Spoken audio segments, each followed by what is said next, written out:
Hi guys, so I've been playing the 7 Deadly Sins Grand Cross for about 2.5 months now, and I wanted to make this video to give you guys my review and what I think about it, my impressions of the game. So I'm going to give 2 bad things and 2 good things. So let's start with the bad first.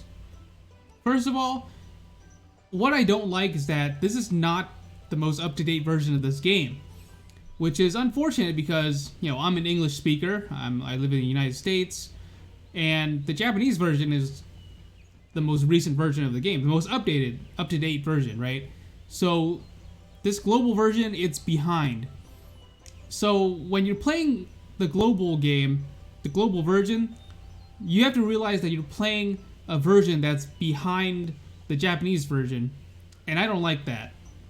You know, knowing that the game that you're playing is not up to date, it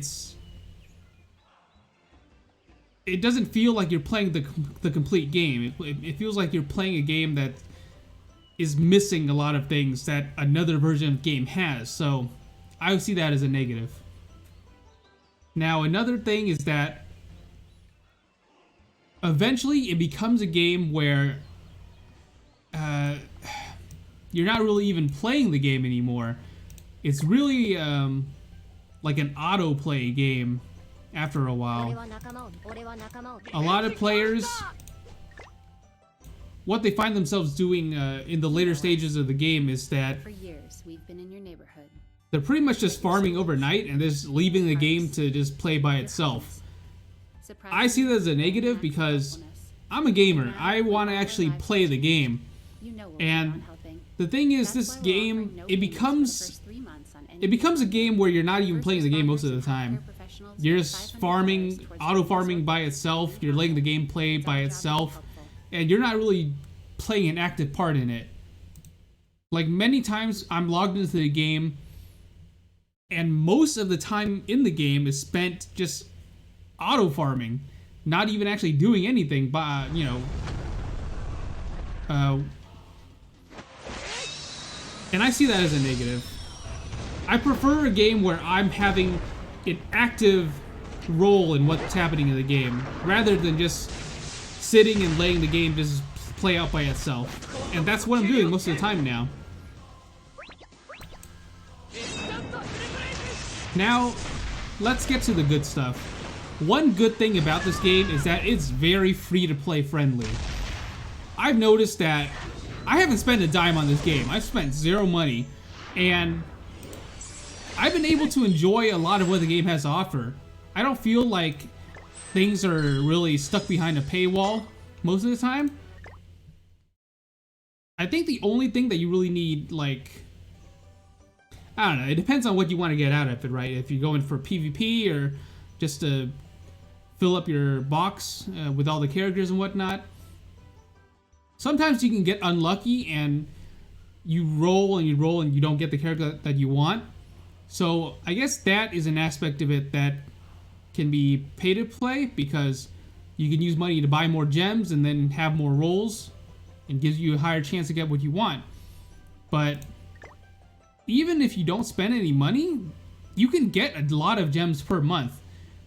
Especially if you rank up in normal PvP, every week it basically gives you a certain amount of gems for being a certain rank. So, and there's daily quests, there's always events that give out, you know, different rewards. This game gives you a lot of things for free, and I like that a lot. Yeah, because I've played games before where it just feels like you have to actually spend real money to have a fun experience playing the game, but not this game. 7 Deadly Sins Grand Cross is a game that you can have a lot of fun playing without spending money on it, so that's a really big plus. Now, another thing. Okay, this goes with what I was saying earlier about this eventually becoming a game that kind of you just leave it on auto. During your first playthrough, when you're actually playing the game, the parts that you do actually play, like PvP and like I said, your first playthrough when things are really challenging and You have to actually like think about what you're doing and stuff, because eventually your characters become so well geared and just well leveled and things like that that any of the story stages is kind of a joke. Like it becomes really easy. But when you're only playing it for the first time, they're hard. Like the story is actually pretty difficult. The story is actually, first of all, it's good. I mean, it's based off of the Seven Deadly Sins, right? So it's a good story. This isn't a gacha game where it's sort of just the story is lame or whatever. I really like the story in this game. And playing through it for the first time, it was really enjoyable because it was really, some stages like Hendrickson and Gother, they're really challenging. Like you just gotta think about what you're doing. You gotta pick which specific characters to play and you know, take time to buff up your gear and things like that. So yeah, it's very enjoyable for the parts that you actually do play, and for the first time going through the story mode, it's actually really fun. So that's my impressions of this game.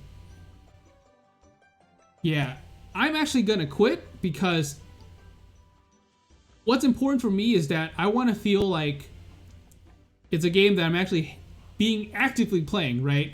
And I feel like unless you're gonna be doing PvP all of the time, like I'm not really actively playing the game. I'm just auto farming most of the time, and that's just not the type of game I want to play. So those are my impressions. Well, yeah, that's it. Well, so that was my review of Seven Deadly Sins Grand Cross. Thank you guys for watching this video. See you guys next time. Bye.